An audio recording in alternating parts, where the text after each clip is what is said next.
Hakuna munhu anotaura nemunhu mukuru anoti anomurespect achishandisa word yekuti kuganhira. Hakuna munhu anoshandisa kuti language yetu yekuti kumhanyisa muromo. Uchitaura nemunhu mukuru anoenda kuchikoro aruziva zvaari kuita.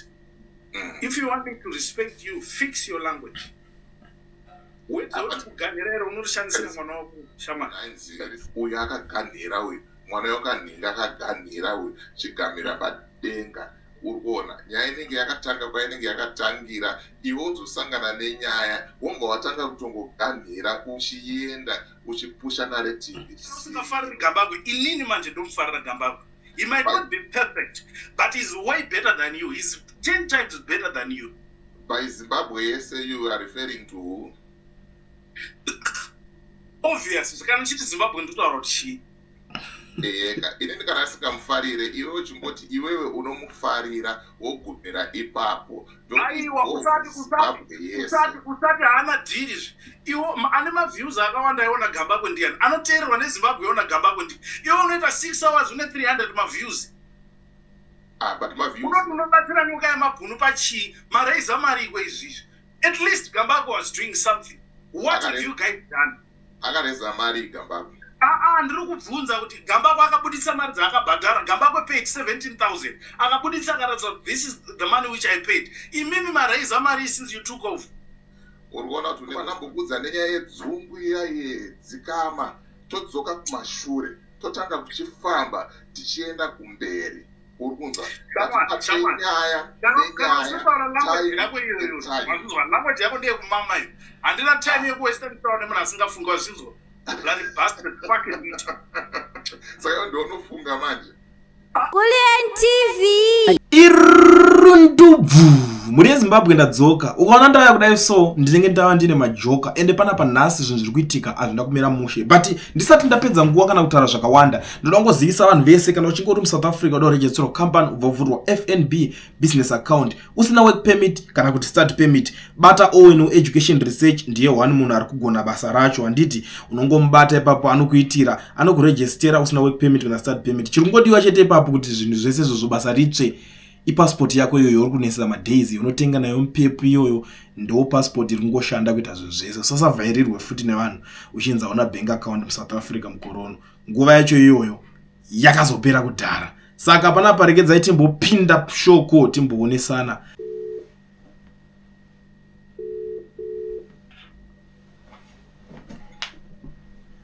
Woyo DJ Wally maita sei.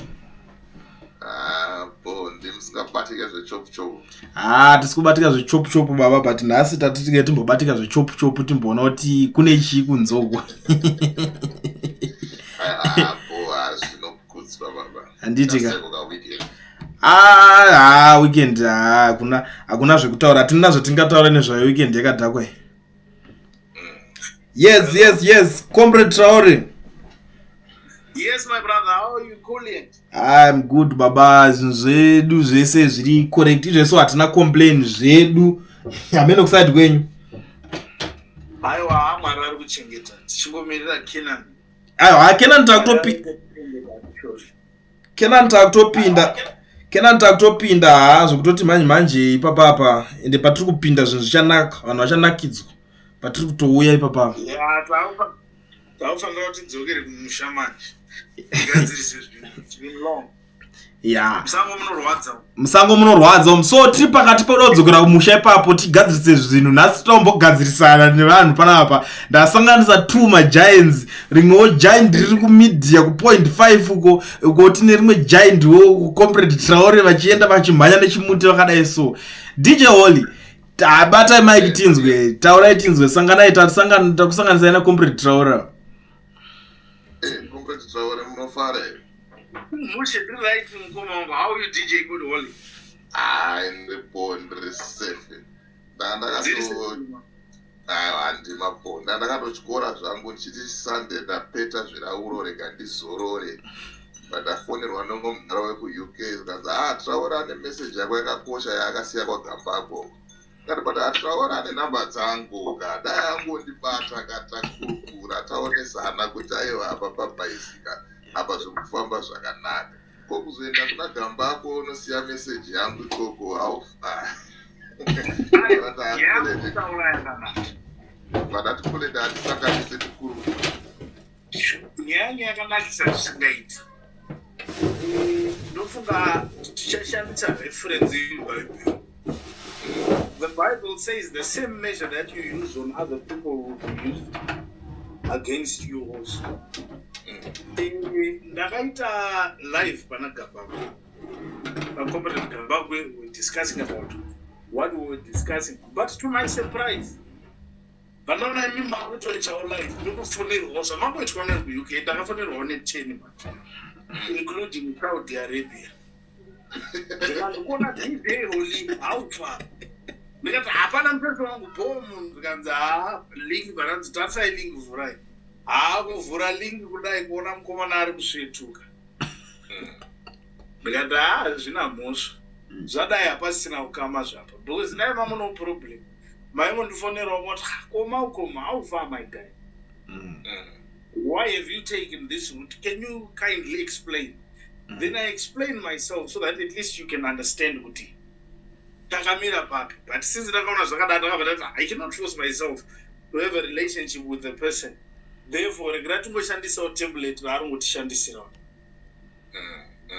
I don't know what hapana kuipa iko hapana chakaipa but chinhu chakangoshata chete ndechekuti unozenge wakutaura kana kusapota masides ausingazive andikaona kuti kuchishona ainzi uyu akaganhira uyu mwana wakanhinga akaganhira uyu chigamira padenga uri kuona nyaya inenge yakatanga kwainenge yakatangira iwe uzosangana nenyaya wonga watanga kutongoganhira uchienda uchipusha narrative risiriro.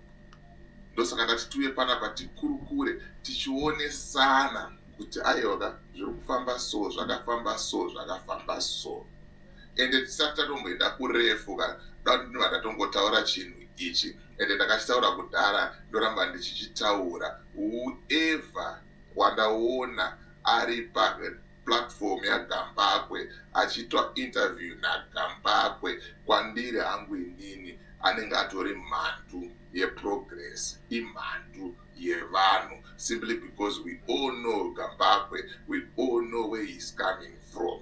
Saka tati tikurukure munyasonzwa ndichikubvunzai kuti chakaita kuti Gambakwe asiye nyaya comrade yaNyokayemabhunu chii chaakuita kuti adzoke chaakuda kuti adzoke munyasonzwisisa comrade musati matanga kumhanyisa muromo. Now, ndoda kubatsira hule. Kana uchida kuzowirirana nevanhu futi unofanira kutogara watongochuna muromo wako. Ndofunga this is my first time to refer to you ndisingati mukoma. Why? Hakuna munhu anotaura nemunhu mukuru anoti anomurespect achishandisa word kuti kuganhira. Hakuna munhu anoshandisa kuti language yetu yekuti kumhanyisa muromo. Uchitaura nemunhu mukuru anoenda kuchikoro aruziva zvaari kuita. If you want me to respect you, fix your language. Respect is not forced. Respect. You can also respect yangu. You can also respect yangu. No. My way. Unepowa kuzisa pasiri pako. Dauti ndive ndatokuonesa kuti iwewe andina kana one day ndakambokumbira kuweka platform pako because I don't benefit anything from you because brains zako dzakatongodhakwa. Things don't have to always go your way. You need to call a person, you ask, then you understand. And usati iwewe kana usingadi munhu Zimbabwe yese aikufariri. Handiri kuona azvidaro manje. Because iwewe kana usingafariri Gambakwe, inini manje ndomufarira Gambakwe. He might not be perfect, but he's way better than you. He's 10 times better than you. By Zimbabwe yese you are referring to who? Obviously, kana chiti Zimbabwe ndotaura kuti chi. Inini kana sikamufarire iwewe uchimboti iwewe unomufarira wogumira ipapo. Aiwa usati haana dhiri. Iwo ane maviews akawanda iona Gambakwe ndiani. Anoteererwa neZimbabwe iona Gambakwe ndi. Iwo unoita 6 hours une 300 maviews. But maviews. Unobatsira Nyokayemabhunu pachi. Maraiza marikwe izvizvi. At least Gambakwe was doing something. What have you guys done? Akareza mari Gambakwe. Ndiri kubvunza kuti Gambakwe akabudisa mari dzaakabhadhara. Gambakwe paid 17,000. Akabuditsa akaratsa, this is the money which I paid. Imimi maraiza mari since you took off. Urikuona kuti unenge usitorina information yakakwana. Aiwa, handisi kuzviramba. No saka ndaro. Usaite nharo. Timbopindura first. Wobhowaisa maedhe. How much have you guys donated?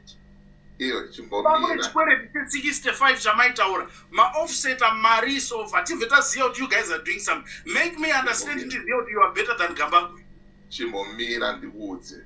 Chimbomira wataura. Chimira nditaure. Gambakwe haana kubhadhara 17,000. Gambakwe paid 21,170. Of 70,000, mari ari kuti akashandisa personal funds. Urikuona. Saka iwewe tisati tatombomhanya kuenda kwekuti what have we done? Toda kuti tidzoke kumashure. Panambokudza nenyaya yedzungu iya yedzikama. Todzoka kumashure. Totanga kuchifamba tichienda kumberi. Urkunzwa. Nyaya. Language yako ndiye kumama hiyo. Andina time yeku Western Town nemuna asingafunga wazinzwa. Bloody bastard fucking meat. Saka ndo unofunga manje. Hautauri kuti hanzi dzungu. Wakati mhaipo pazvakati zvawakaita pakati mhaipo papo ndiwo unodza inini uchidzomu. Wakati mhaipo papo. Kwaune here. Munhu ane maviews ekunzwirwa tsitsi. Nyangwe ndikaita one view, I've got people who trust the platform. Nyangwe ndikaita 2 views, I've got people who trust the platform. Why did the lawyers approach me? Vachisiya Gambakwe. Shamwari. Mira ndikutaure shamwari. Apana aiziya kuti DJ Holly kana ita sei. Iwo munhu andokunzwa uchitaura anogonofunga kuti mfeso yakambaka akarongeka zvisingaiti but churu chakapinda nyoka. Hapana kana substance yainayo kana one. This is why everything is a mess. And why people are saying kuti Gambakwe is way better. Kana iwo uchiti unopedza. Same time. Ita live. Uyoita live kuprogram kwake, uyoita live kuprogram kwake. Iwo uchitaura nezvaNyokayemabhunu, Gambakwe achitaura nezveNyokayemabhunu. Tobva taziva kuti munhu anoteererwa nevanhu ndiani. Simple.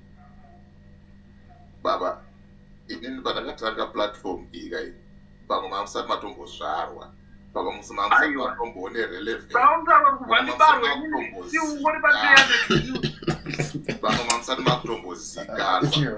Baba musadaka nekuwanda kweplatform. Ndakatanga platform ndichiita zvandinoita nenguva yandinoita.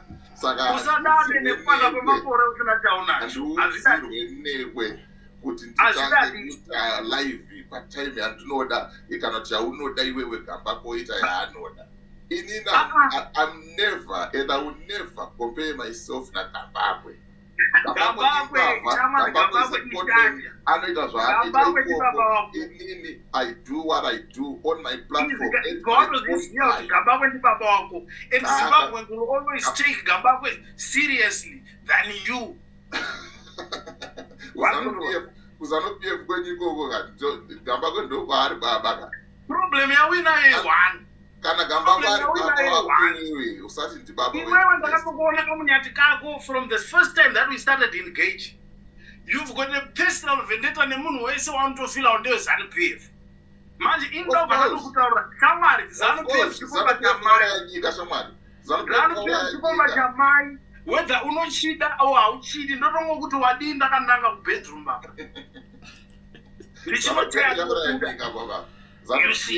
Alright, Traore. Ndidzo zvinhu zvawakaitirwa neZANU-PF pauri baba. What has ZANU-PF done for you? Chaunosumuka kutaura kuti dai pasina ZANU-PF ndikadai ndisina kudai. So iwewe personally iwewe pauri baba.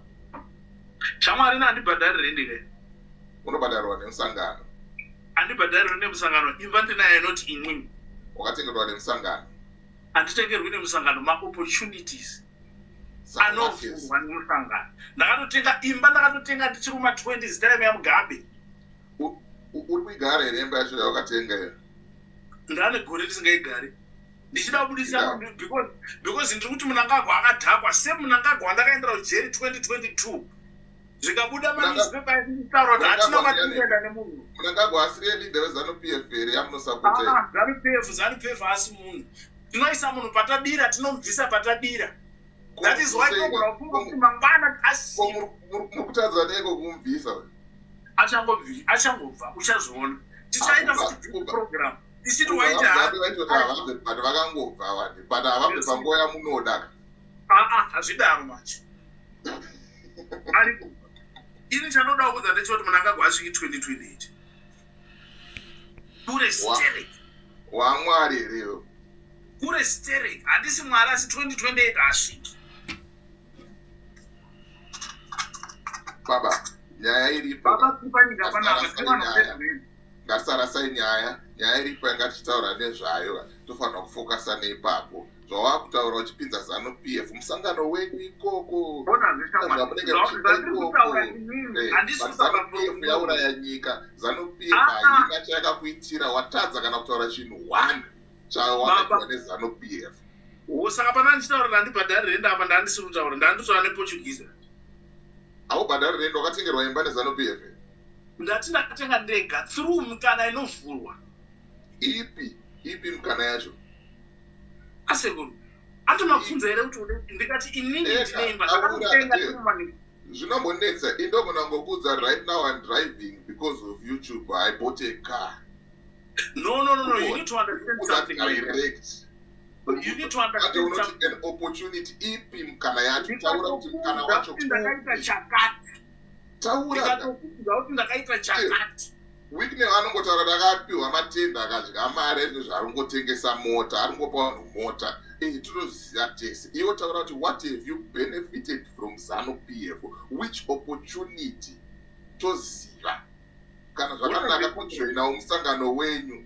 Inini baba ine ndikunyembere, inini ZANU-PF ndakaimaka every day na 6 o'clock pandinomuka. I hate ZANU-PF. I am where I am because of ZANU-PF. ZANU-PF is killing people, is destroying people's lives. Ndoshaya kuti a young man akangwara ane njere dzakaita sewe unopusa pakusvika kusapota ZANU-PF. Sei kuroyiwa here, kudyiswa here, chiko aiwa kane ngwaraiwa komani.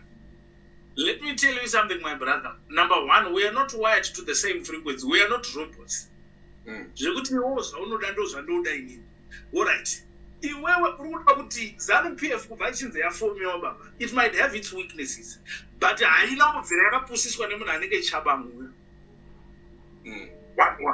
Haina kubvira yakapusiswa nemunhu anenge chabangu. Haina kubvira yakachinja mazita more than 5-6 times. Haina yakadiwa-diwazve. Haina kubvira yakambotaura kuti ma-elections izvizvi haasi kurigwa ndiri unowina. Izvi zvichadai zvigodai. Zoramba. Handina time yekuwestirwa nemunhu ane confusion. Fanika vanhu vari kutungamirira opposition presently.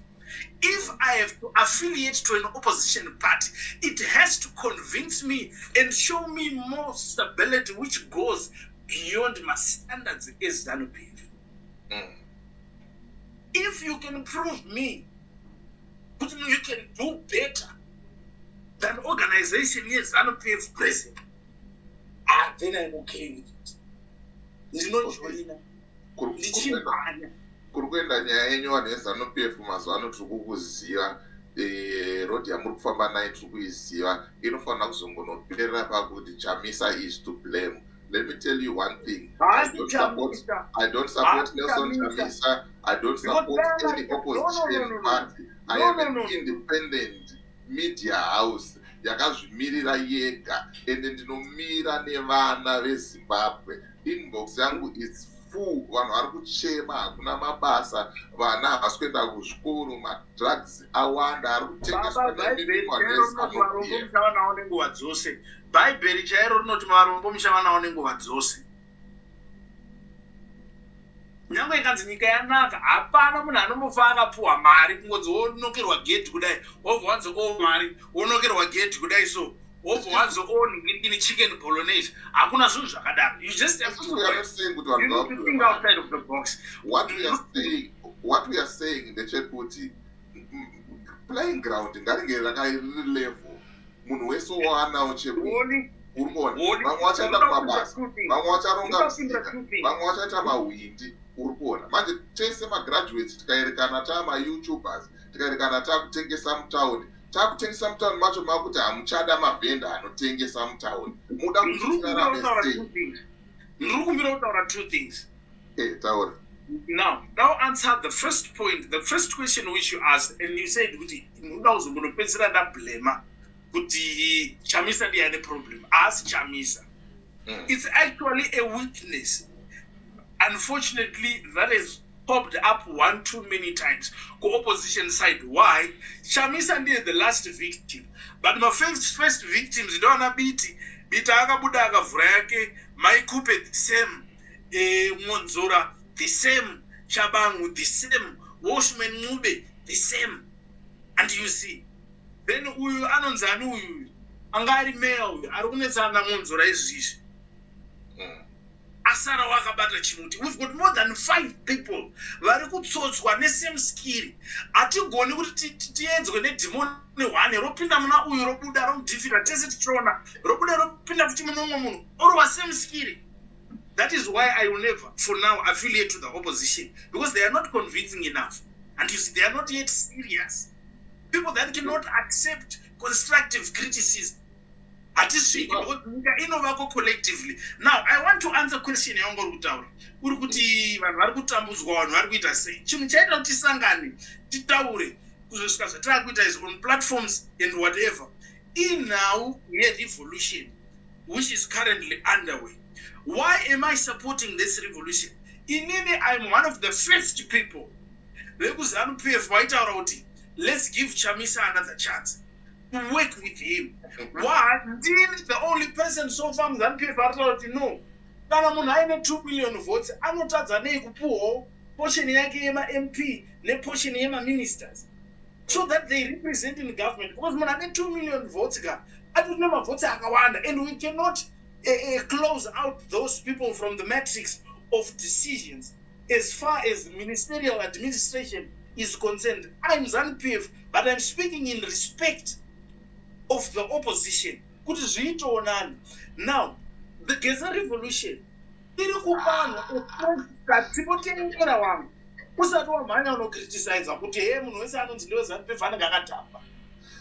Isusu kutaura kuti vachivenga vachipinda anoti munhu weZANU-PF is going to fix a lot of irregularities which were done by ED Munangagwa, suffocating the democratic space and a whole lot of other things. Why? As long as we don't debate out, you want nini tinorwa, because you want to kurera kuti uri munhu we-opposition party, yet ndikaperwa nesauti ndokukumbira. So you need to have your freedom kuti uchikambena ma-opportunities. Also, everyone has equal opportunities, as long as the common denominator is all of us as Zimbabweans. Chine chakashata ipapapo chii? Muri kuti Zimbabwe yachete one party state, ZANU-PF yonzi hakusina, kwasara nenhingirikini netriple C chete. Ichiita nyika here. Mapedza kutaura? Ndapedza. Right, comrade, ipapo let's agree. Ndopekutanga panda kubvumiranawo nemi. Opposition yakahwishura, opposition iri kutadza. But ZANU-PF yacho iri kutadza nei kukapitalize mukuhwishura kweopposition. Yobva yanyatsotochimhanya chinhu chacho, vanhu maindastry ovhurwa, mabasa owanikwa, vanoshanda vachishanda, magetsi achiwanika, mvura ichiwanika. Zviri kutadzika nei? Do we need opposition kuti ZANU-PF itange kuperform? Apatombodi opposition. You're talking sense. You're very right, Papa. This is why what you are saying is exactly the reason why there is instability within ZANU-PF. Why? Because the party is captured by rogue elements, which we are fighting every day. And this could persecute. I'm not in exile because of opposition. I'm in exile. Number 1, chairman of province, one of the Mukoti. Fortunately, I was not there. People were terrorized in the middle of the night. My neighbors almost terrorized. Why do you support Wanakuguraya? No. What you need to understand is the party is captured by rogue elements, which we are dealing with. No one are exposed. People like Garwe, people like Mavetera, and you get what I'm saying. vari kuramba vachingodaro wikine varoramba vachingopa mota aroramba achingopa garo vanongouya achingokudza kuti mavhenda amuchatengese mavetera anenge achingonoimba akudyire kune kuhirosu vari kuramba vachingoita zvavari kuita at the end of the day totoona kunge mutactic wenyu futi vanhu veZANU-PF kuti munee muchichinyepera kunge muri kunetsana nevanhu muchida kungotonga kusvika 2030. No, haisiyo nyaya yacho. You need to understand something kuti kunzi president abviswa nevanhu kwakasiyana nekubvisa mufundisi wekuwapusa kana kuEF. Hazvina kudaro. But there is nothing as difficult as fighting a system. Because the system in a state machinery which can be used at will. You cannot open a docket against the system. Unofa sekutamba sekuseka if you are not careful. And therefore you are more useful alive than dead. Therefore you have to be meticulous on the approach towards the cause. You see now, this is where we are presently. This is why even you see Mundarageza Chayakashana mu intelligence sector. He would always say, I'm working, engaging my stakeholders that you deal now, and you use the term progressive forces. I think Traore in this Kufara, Shamar, which I cannot help. Exile, I didn't know Padola can say. So, little doubt Nyokayemabhunu, but I have in a ZANU-PF chat. You know what I'm going to say? Nelson Gagara Chamisa. Nobody bitterness Gamona Chamisa. We are busy something. You are busy preaching. My personal Chamisa Chapter. I am the personal Chamisa is a public figure. That is the personal on the other end. Bama Chamisa or Ganyamon is a South around this. And this is party. That's something which is personal. But our standard of expectation as far as leadership is concerned. Namwe muZimbabwe aisizopedzwa neZANU-PF chete iri kuda munhu wese Ostaloso ouya ogara apa Fadzai Mahara ouya ogara apa Margaret Tongo ouya ogara apa Geza ogara apa Achirunga ogara apa opposition ngatimboisiya Traore inzwa unzwe iwewe ka une stand yako yawakatenga 2019 kudhara nditika then stand panouya umwe munhu achiti stand iyi ndakatoitengawo ndoda kutovaka uri kuona iwe ukaisa zvidhina iwe ungataura kuti aiwa iwe zvidhina izvi hazvisi zvako handisuda kuvaka nezvidhina zvakadai so istendi ndeyangu ouya nezvidhina zvimwe handitika pozoita away yekuti watonyora kana kuti wamutenga kana kuti wamurova nechekuseri kana kuti adyiwa nemakotsi munhu uya uyu wasara wawega wakuvaka imba yako zvaunoda zvisina anokunetsa kana kuti anouya achikushungurudza unoprefer zvipi kuti dai uya angazvipwanya imba yangu aramba aripo weopposition uya uya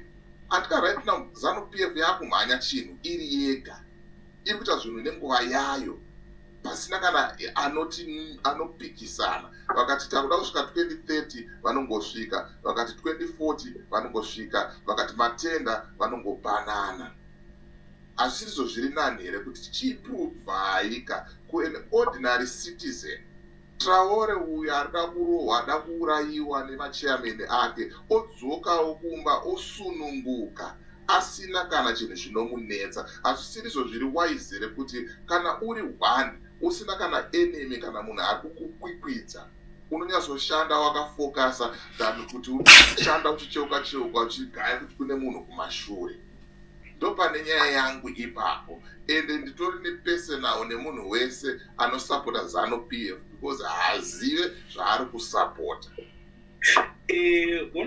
Comrade, what you are saying ndichikota zvamabhautaura zvinotomeka sense zvisingaiti and I agree with you. Zvitori right izvi babaka pangadai paritongopedzwa bhora vanhu varitongopusha baba. Exactly. Good things after good things, good things after good things. But it comes back to the issue which I raised to you, my guy. Regarding the party is captured by rogue elements. Vabuditseiga. Ndo vatiri nawo. Andi varikutoda kutodzinga vanhu vacho varikuita zvine musoro kugenzera kudzinga. Ndo vatinoda kudhila nawo. But these people have captured the system. Therefore, it's a process. However, we need to agree with the process must not be way too long. Because people are dying every day. Exactly. Because of ZANU-PF. Exactly. Yes. At this it's as good as we don't have an opposition right now. But the party is captured, and therefore internally we're working on dealing with these rogue elements. Munhu wacho watiri kutotemba kuti ndo giant redu ari kuda kutorwiswawo, ari kuda kutouraiwawo. Zviri kuzivikanwa nyika yese kuti kuZimbabwe kwasvika masinaipha 12 muna July, akasvika 2 a.m., 2:30 a.m. They've got an assignment to kill the vice president. So imagine the regime has become so dangerous to the extent that for anyone to speak freely, you're not guaranteed that you will see the sun the next day. Saka izvizvi munhu watiri kutombotemba ari pamberi ndiGeneral Chiwenga ndiye munhu atori paground kuZimbabwe watiri kutotemba. Mundarageza amboriwo muhandaki izvizvi, inini ndiro muhandaki tichifamba tichiningidzana nemaprogressive forces. But what we would like to guarantee people is zvinhu zvichaita asi pazviri kunoitira. Because ZANU-PF, let's not forget kuti ZANU-PF ndo yakawina ma-elections, ndo iri kutonga. Even if Mnangagwa akadzabva kunongopinda futi president weZANU-PF. Ndo patiri kuti kubva ipapo going onwards we will try and do zvinoita kuti tisazonetsana naDJ Holly, because inini handisimuwo veteran, iwo hausimuwo veteran DJ Holly, so tine common ground. So we need to fix things. Hapana excuse kuti mashefu ari kungotenga motikari dzakakwirira dzekuti nyangwe akamhanya 108 mota haifi mashokisi dzedu mahonda 50 ndo ari kufa topaka tofamba nemabhasikoro racho futi riri kudirwa mupenyu. Aisi secret. These are things which are happening in plain sight. Hatigoni kuzviwandisa, and these are things that we need to start fixing. Implementation of electoral reforms. Anditika todzoka rivhesa tumitemo twakaiswa naID twapinda.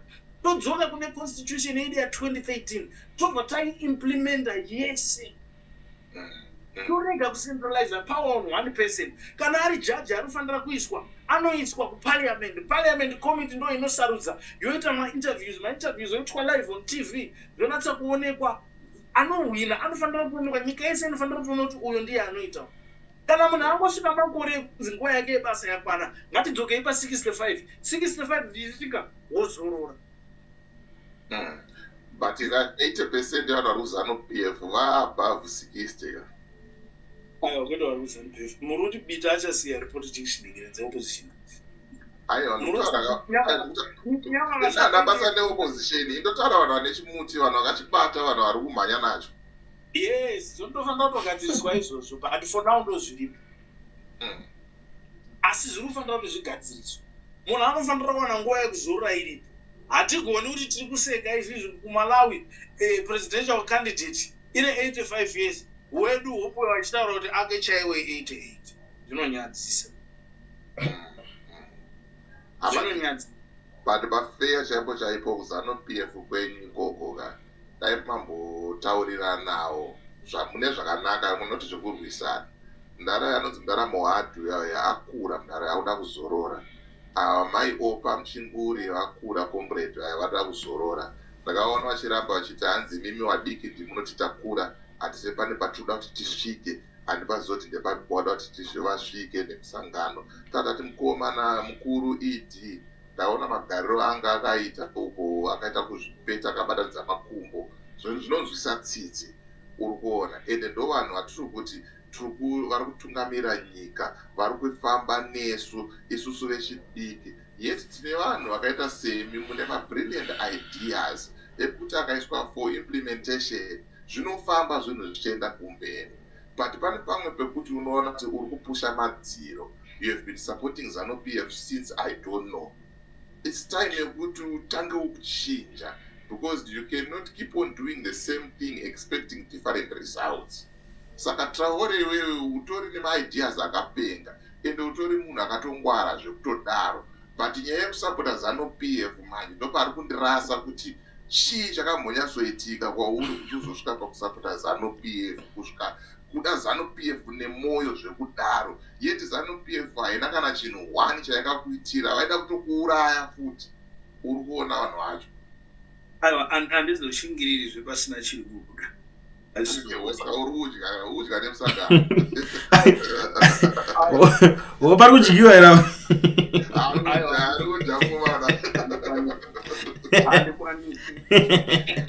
Saka mukudya sei komana tewa vakwa tidyiwa komana.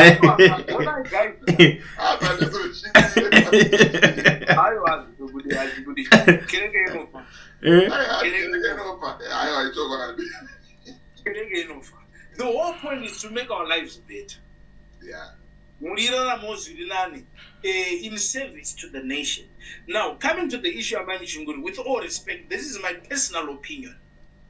I'm not speaking on behalf of the party. This is me, as my opinion as an individual, as a citizen of Zimbabwe, and a voter.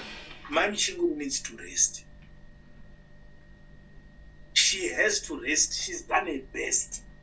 And I'll find a point kuti ukaona uri mutungamiriri wosvika palevel yekuti makuhwa ese aunonzwa ndezvakashata zvinenge zvichitaurwa nevanhu wese auya padhuze newarida kuzerezera anenge anongoti mama uyu ati zvakati zvadhakwa ibva watosiyana nazvo vanofanira kuuya vanhu vachitaura kuti purogiramu yamakaita nezviduro yakanaka. Even vanhu vari kutarisirwa phone call inga watati singarotarisiri vanhu vari kufara nezviri kuitika. Ukaona wadarika palevel yekuti vanhu havachadaro ibva wasiyana nazvo nekuti Manje Chunguri waya kana election yeukansela havachawina chaiti. Mudhara Muhadha, I respect him so much. Mudhara Muhadha akataura ega akati I need to rest. Ndofunga munhu wese Zimbabwe yese ari kuzviziva kuti vakakumbira Muhadha vakati pandaitawo handingashore mwana. And I want to thank Zimbabwe for the opportunity to vice president. But at this point in time, I need to rest. The reason why Emerson Dambuzo Trababulas Mnangagwa doesn't want to rest the men, I don't know his reasons. But it's bad. Munganata aneta. Ndofunga Muhadha vakutambudzika. Pambacho kanaita slogan chena. Mamwe mazuva nyama dzine dzisiri kudati. Voice Wanda wechipekita munhu akadaro. Ndo vanhu vatiri kuda kuti akanzwa kuti hazvichaiti. Usaita na nemanzwi uchitemba manzwi nyama isingachadi. It's very very bad. So munhu vatoda kutogadzirisa makati one day. I think dzangu dzabaya reka ndingopa ma-closing remarks ndopota yekupindurawo then tovatazosangana muzvirongwa zvinotera.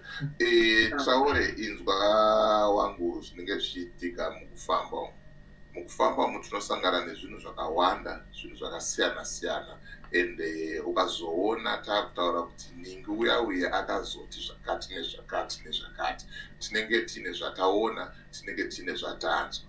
Let me correct the narrative yakaitika panyaya Comrade Nyokayemabhunu. Comrade Nyokayemabhunu pavakasungwa Gambakwe akamhanya nenyaya. Ini ndikatozvitaura urupedzisa handisuda kutaura anything. Handiti mukoma wangu mukona mataura amuri kuita. Inini ndiri munhu wenyama, handifi ndakaramba kupfiurwa kana kudorwa. Inini ndane activist, ndine zvandakatombotaura about a certain leader. Ndikaita futi video ndichiapologize. Handifi ndakarwadziwa nekuti sorry kana ndichinge ndakanganisa. Actually kuadmita pandai ndakanganisa, it actually makes me a better man. Dai mataura zvaso mondoonesa in a respectful way, musingandi undermine.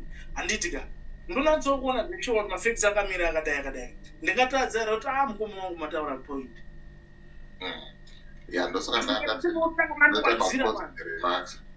Hazvibudi manje. Aiwa, ngoya une jinja ka. Aiwa. Wana musadaro. Anotaka une jinja. Ndokona mwana kusiya omwadi. Aiwa. Ini ndatanga kubuda mutsangi papi. Andimba totanga mukati aiwa ka. Kune anoni pane wendera mataura anzi kuganhira. Bafati unopindwa hadi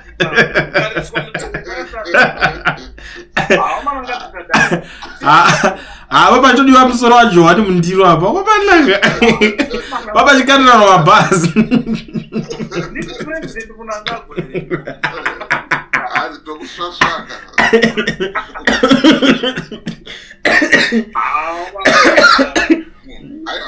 Mira ndingopa summary 2 minutes and then umbozotaura. Zvautaura ndikuzvinzwa asori ako kana ndakutuka kana kana wafila kuti watukwa. But nyaya iripo ndenda kuti ndingokuonesa. Pazvakanzi Gambakwe ndiye akuita nyaya. Ini ndakatozvisa on record. Ndikati ndakusiyana nazvo izvo handichaite. Why? Because munhu wangu ndomuziva kubva kudhara. Hakusi kuti ndatanga kudhila naGambakwe nhasi. Titori namavideo tese a2023 naGambakwe uyawe. And then fast forward, ndakazoona one day ndakatokula padeni ndiri kufonerwa. Zvikanzi maloya ari kuenda kukoti mangwana.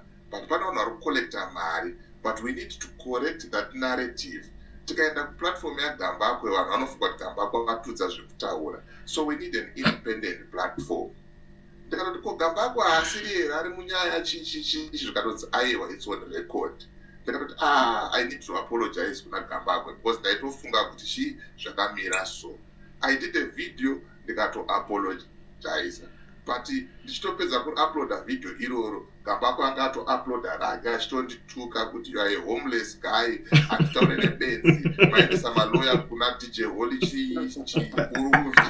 Akatora apology yangu bheke ndikati Gambakwe ndezvakwe.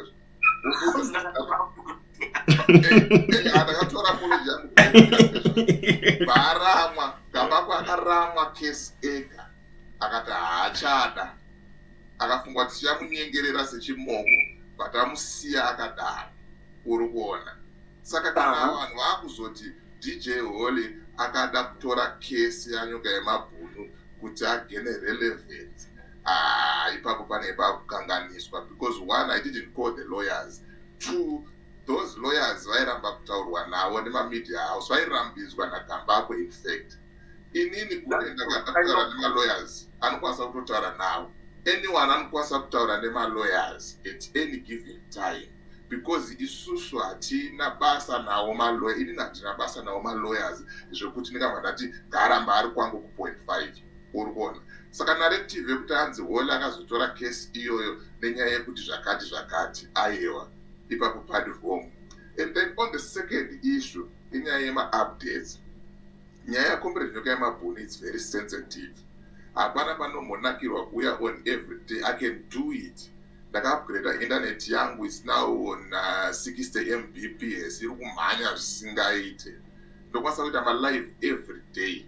Ndichitaura nyaya yaComrade Nyokayemabhunu. But in personally, I feel like it's not fair to use Comrade Nyokayemabhunu as source of content.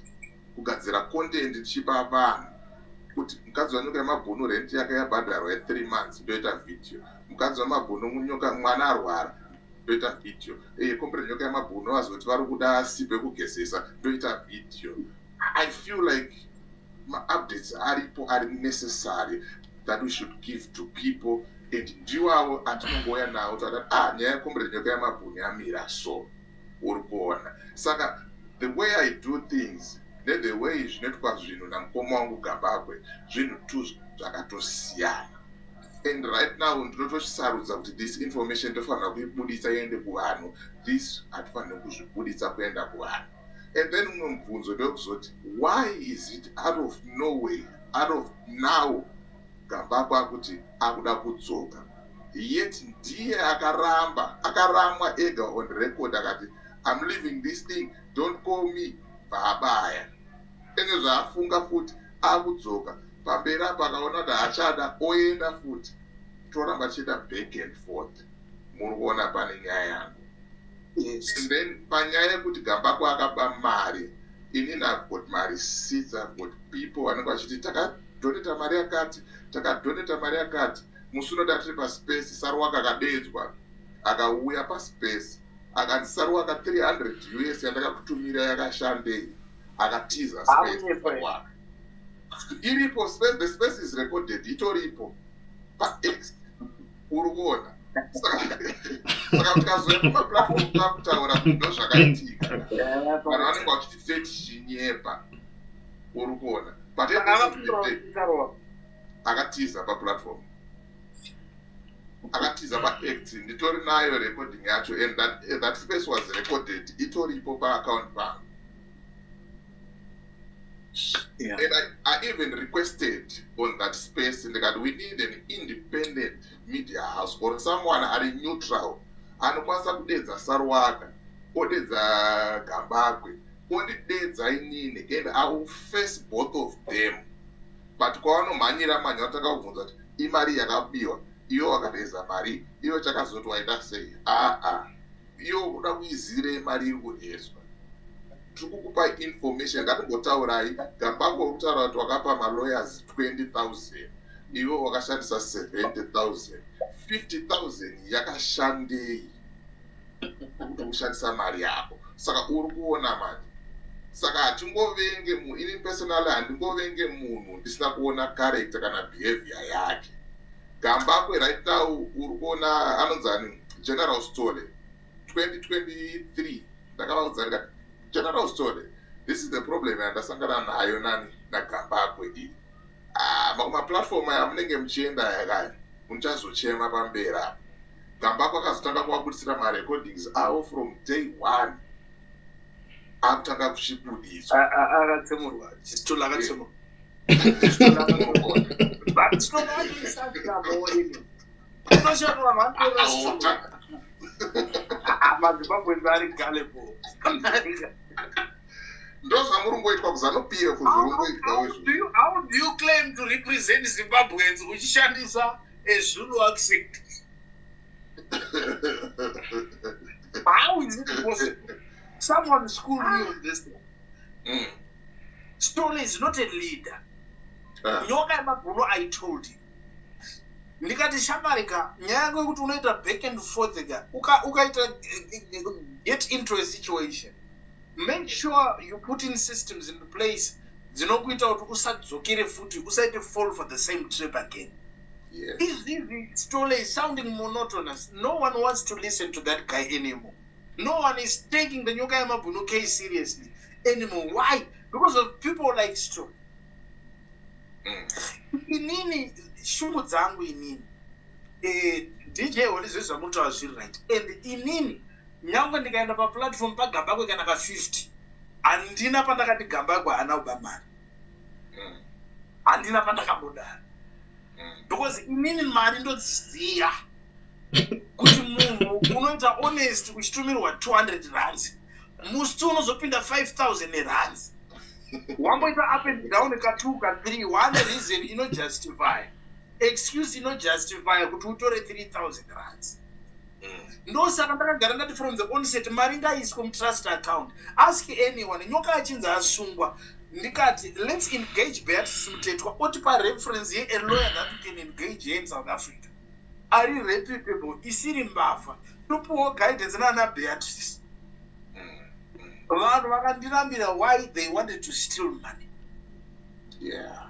And ndo patasvika izvi inini DJ Hall Gambakwe achitomutora nezvangu pachannel pake. Still I would make an audio, a video and say no one has the right to monopolize Nyaya Nyokayemabhunu.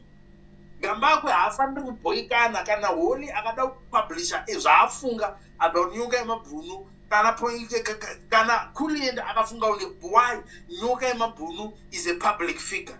Ndikati futi anyone anoda kufonera lawyer achi-inquiry ngafone zvinoita kuti anzwe malawyer anokutaura kuti tokwanisa kupa information kubva apa kusvika apa zvisingaita anongouzwa haiti asi aita access. Why?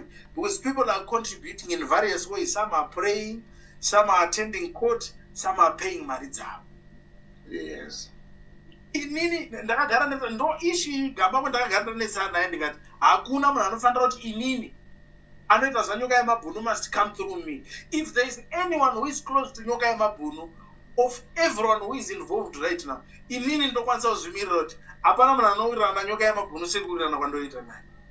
Because ndindoziva pandakajokwa naNyokayemabhunu when this thing started. Sorry, comrade, musati maenda ipapo. I have Sarwaka on record also achiti Nyokayemabhunu is not my friend. The relationship ya Sarwaka na Nyokayemabhunu yanga yakamira sei? Sarwaka akazouya papaya. Oh. Munhu wekuti zvazvinoita manje handi muri kuona DJ Holly zvamutori izvozvo. You engage with way too many people kuinbox kwenu. Wokuti vanenge vachitoshiyawo the same sentiments vachisupportawo vision yamunenge muinayo yamunenge muchipusha. So kunouya vanhu vakawanda kuinbox. So I would like to believe that is the same thing that happened between Nyokayemabhunu and Comrade Sarwaka.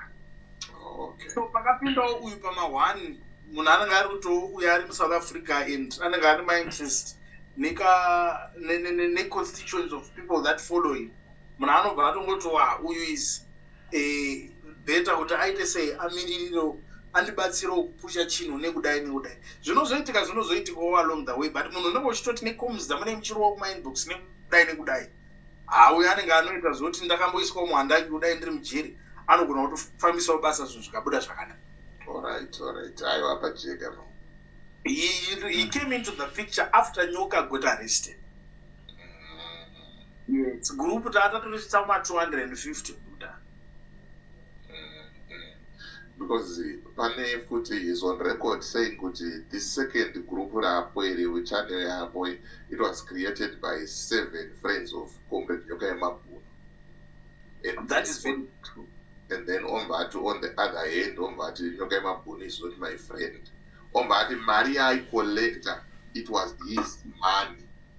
It's on record. It's on a space. Link after the page that room it is.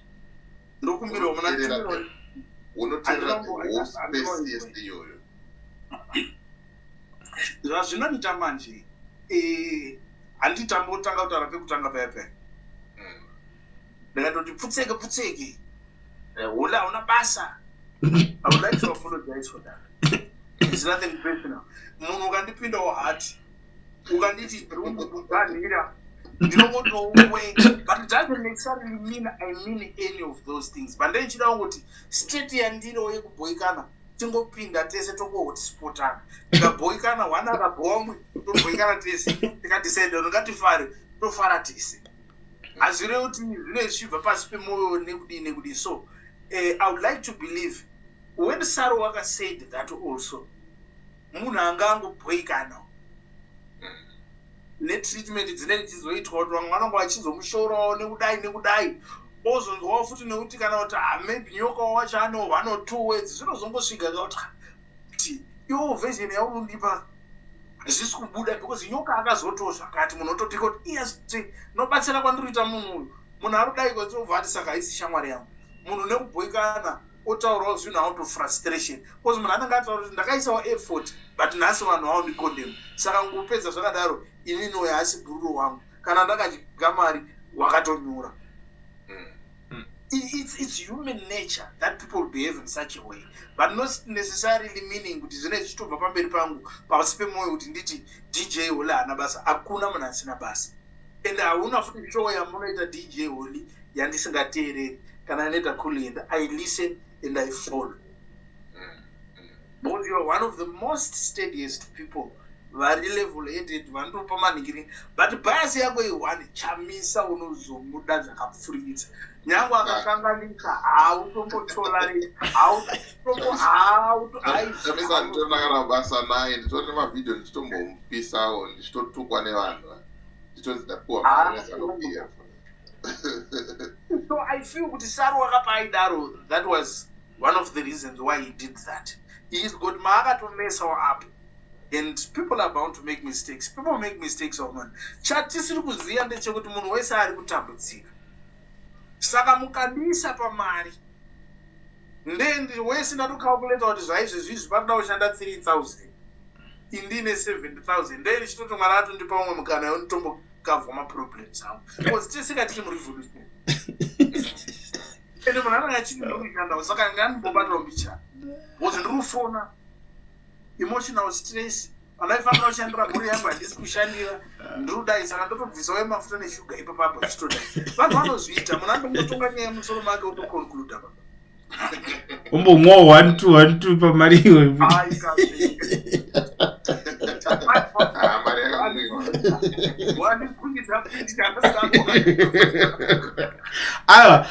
No guys, indakakumbira regero rasara wakava no.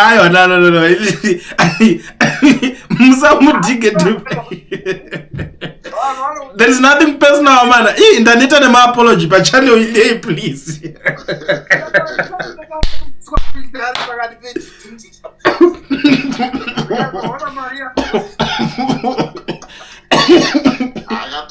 The man I was collecting, it's my money. It was my money.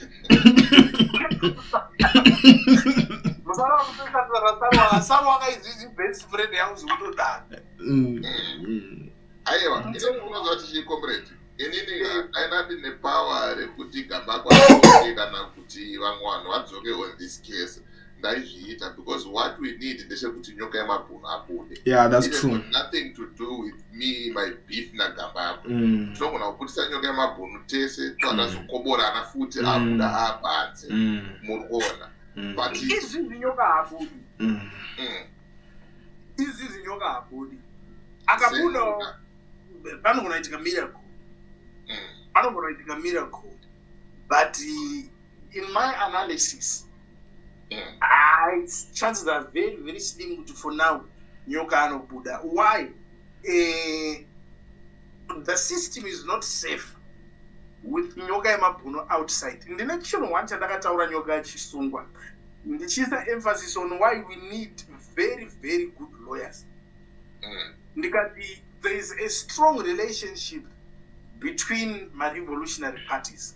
Yes. And considering the system is captured by Uganda will still use their influence to influence the outcome of my proceedings, the case ya Nyokayemabhunu, so that at least anoramba ari mukati or anodzoswa kuZimbabwe. Those who don't want to say Zimbabwe. And you see, because one is getting Nyoka Akabuda, and the people that have brought that pain to him, that's a given. And so those people are not safe. That's why they are making sure but if and you see, so that at least he stays away from the media. So kubuda kunoita nyoka manje chinhu chikabuda kuZimbabwe musi unonzi iti asiri pachigaro kubuda kwaNyokayemabhunu ya automatic because nyangwe akanzi nyoka ngaende kuZimbabwe anoansa makesi ake ikoko apana system icha opposa kuti musamuendese ikoko because chino chine nyaya inenge yatonaka kuZimbabwe nyoka achingosvika pabhodha akutofamba saka muti nyoka anobuda 2030 because munangagwa anobva 2030 anobva rini urikuona ipapo pane nyaya ani maanzwa masoja achimba kune nzira dzemasoja apo pahirozi apo zvine zvazvinofanira kuudza vanhu izvo Ndarakeza anda achibuda achishandisa that same theme song. Mubva maona anu makaona kuti idj yakashamisika achinzwa nzira dzemasoja dzichiimbwa naKenny Magumi zvakamonesa kuti chijabwiki. That's a sign. Unfortunately, people can't pick my political codes. But that's a sign. You don't want to gaze. Achiwenga nemasoja chinwa. Samuti Christmas tokona rutambata paZimbabwe here takunakirwa idia kupike kufamba. My kani Christmas. Christmas kuri. Asikuita chairman. Apa tingakupikisai ndezvemumba menyu kuZanu-PF ikoko. Asikuita chairman. Aiwa, auchairman. Asa Douglas.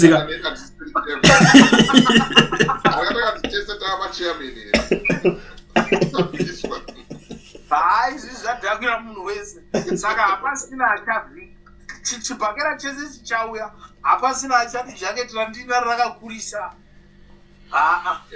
hakusina chimonudza Traore vamutsvangwa it seems kuti vakusaidira vachiwenga izvi kunyazofamba sei vakuwirirana here kana kuti ndezvokuda kuti vabvise mukuru kana kuti varambidze Tagwirei? Ndine imwe nzira yandoda kudayira nayo this question. Politics is not static. Right. Now, politics munobagenwa, politics munokompromise. So, munhu kana aine zvaaruda kuita, anogona unoti zvandandakateya zvichabudi. You need to always come up with a script that keeps you relevant. And mind you, Chris is a key player. Vanhu vaya havatombodi Chris, idhingi haadi Chris because dai idhi yaida Chris angadai ari minister isu. Saka munhu unosvika pakuona kuti baba CV yaChris yakasimba. Kutodzidza chaipo Chris akadzidza aidzapana naHarvard paya. Mukadzi wacho futi akadzidza paHarvard. It must be Harvard or something kuAmerica ikoko. Chris akaita ambassador. Qualifications here kuti Chris aine president atoripa akawandisa. So Chris would never tolerate the rise of kuda kwacho Tagwirei achitaura kuti adaita president. Munhu asina kumboshanda mugovernment kana kumboappointwa anyway kuti anoitawo experience yokuti anoziva kuti zviri kubva nekupi zvichienda nekupi. Because a quarter of the development that happened in Zimbabwe, or more than, we give much respect and credit to Chris Mutsvangwa. And if Chris was a criminal, Chris would be way richer than kuda kwacho Tagwirei. Chris, millions mashoma atori now, he's a millionaire, that guy. But he's a hard worker. No wonder why people call him Maniza. Atori nekwe kunongedza. And you know, from one even my fights are Chris and Tagwirei.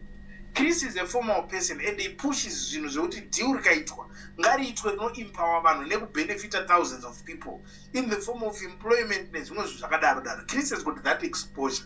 You go appreciate the need to do that. Whereas Tagwirei doesn't have it. Even that's why up to now Tagwirei haana zvinobatika zvaanozikanwa kunzi ichi ndechaTagwirei ichi tumasheriff company twongoluta chete. So Chris has realized kuti no, vachiwenga vari kuonawo kuti Tagwirei haana kukodzera imbavha yatofanira kunge iri kujeri. Iyo Chris shares the same sentiments kuti Tagwirei atofanira kunge ari kujeri. So vanotadza kubatana nei. Vane vakuchizobagena kuti umwe akaitawo president, umwe anoitawo chii. Already the other faction, they cannot claim to love Chris Mutsvangwa because Chris Mutsvangwa is just a spokesperson chete. And the level of Chris Mutsvangwa is supposed to be someone who is way up there. Muswere Jennifer naaitwe minister, Chris Mutsvangwa asiri minister. Mavetero aitwa minister, Chris haasi minister. Chii chakadaro? It's a deliberate insult. So you find that arrangement alone pushes General Chiwenga and Chris Mutsvangwa kuti vaite chinowana. Because uya anozvaari complain nazvo zviri kufanira kugadziriswa mupati, achiwenga wane zvauri complain nawo zviri kufanira kugadziriswa munyika. Totofamba takadaro. Panzwika makomrade. You will never hear Chris achituka Vice President Chiwenga uvaine pauri kupesana, hazviiti. Wati kuleti? Ndikati panzwika makomrade, manje vateereri vachazenga vakomplaina taasvika vedu pamaximum chipeta itiende. Aiwa ndozvaka ndatombotaura kapaipai kuti nguva dzaita sei dzaenda. But ona Traore ka, if kana kuti wewe kana kuti comrade Gambakwe vane ma-intentions chaiwo ekubatsira Nyokayemabhunu. Pari kuiswa mari paripo, GoFund iripo, trust account yemalawyers iripo. Handione pane anything chinovatadzisa kushare zvinhu izvozvo. And hapana kana anovarambidza kuti vaite sei vaparticipate in that way. Zvinhu zvekuti inini hangu personally handidi kuzoita kunge ndinoda kunzi ndinogadzira content naComrade Nyokayemabhunu. Ndotorwadziwawo nesituation yaari kuti munhu ari mukati, mhuri yake iri kusafa ari kunze. Saka ndo mashoko angu ekupedzisira yayo kuti tese ngatingobatsiranai nepatinogona napo, and we respect vanhu vakasarudzwa naiye Nyokayemabhunu kuti vaite sei vamhanye nyaya iyi. Ipapo ndokubabata. Inini ndakudzai parobuda nyoka. 2010. Aiwa 2030. Wakangozwa kuti nyika yagadzirwa kuZimbabwe nyoka yakubuda. Alright. Nyoka anenge akubuda, but izvi zvine chimiro chiripo. Nyoka afa akabudiswa mujeri, and for now the safest place yaatoro nyoka mujeri imomo. Because I'm telling you, even if akabuda izvi nyoka, vanhu vanogononzwa kuti nyoka arohwa nefuta akafa. Yazvonodaro. Hazvitongoshamisi because kuno kuSouth Africa kunofiwa every day. Ndinongonzi is just one of those victims. Dzangogadzirawo ma-statistics ewiki rinoi. So people talk about this thing for 2-3 days, but afterwards life goes on. You know how Zimbabweans are. Yeah, that's true. You see. So whatever people zvavanenge vachita nekudini, people must know kuti tiringoaitila tichimirira kuti chinhu chinake kuZimbabwe chichinaka nyoka anobva abuda. Hazvimbotori kana weeks akawandisa, 1 week chairo rakawandisa. Itai chinhu chenyu chimhanya komana tinoda kudzokera kumusha. Aiwa Christmas.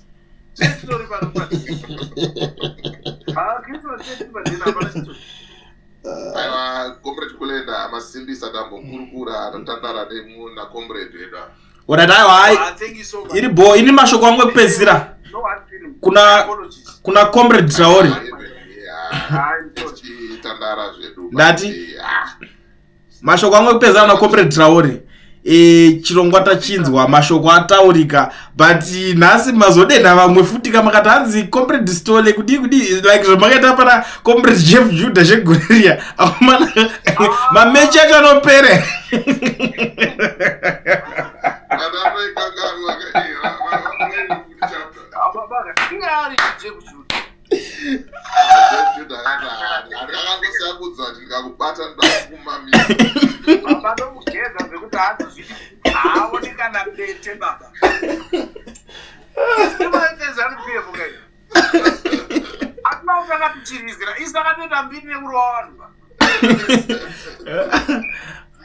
Pauzosanganaona Jesu, pauzoona kuti aizvaziva nyika, pauzosiya. Saka tinongozanoda izvozvo ndo zvatinongomupa ende maikani. Aiwa, ndise munofanira kudzoka moyasotaurirana zvakanaka zvisina kutukana. Aiwa, kana apana brenze munhu yadzinoita mushi chino. Baba comrade matotanga.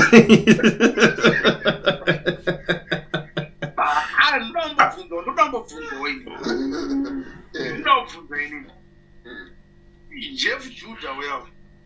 Ndozanzi DJ wona amuna urura ini. Zvonanzi uye akutore mwana wangu, badana nemunhu wako wasangana naye matodana na Bobo mawirirana, love irucha. Obwazo tichimondiratidza baba wako ubona mudara wacho ari Jeff Judah. Unoshinga ere nyangu kanzi Mahara. Unorora mwana wa Jeff Judah. Indorora ini. Unogona kutosvika uchitoda kuroora wakwanzi kumushande kupi.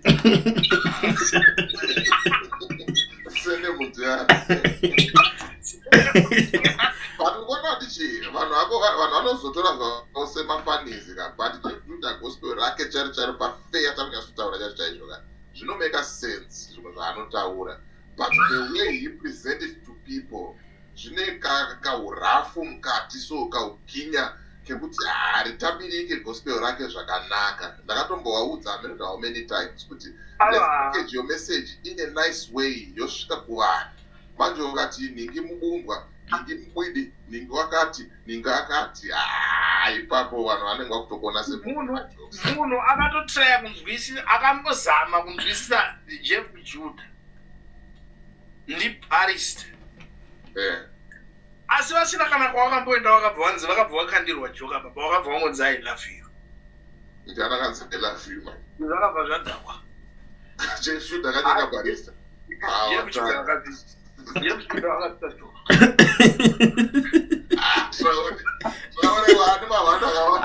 Ina wana guys nyaizi guys. Ini choti munhu ndiye anogona Jeff Judah hapana. Hapana. Sasika munhu.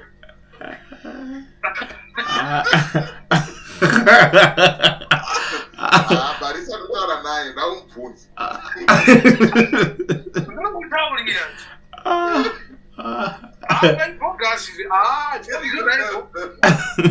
Aiwa, ndapo. Ndapo. Akushauda mukadzi achiti hure zero kapfimba akaramba.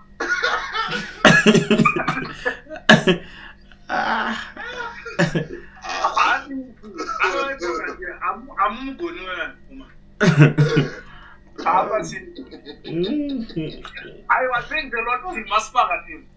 What at Kawana, Irbo. Atambotanda. Irbo, thank you so much, Murare.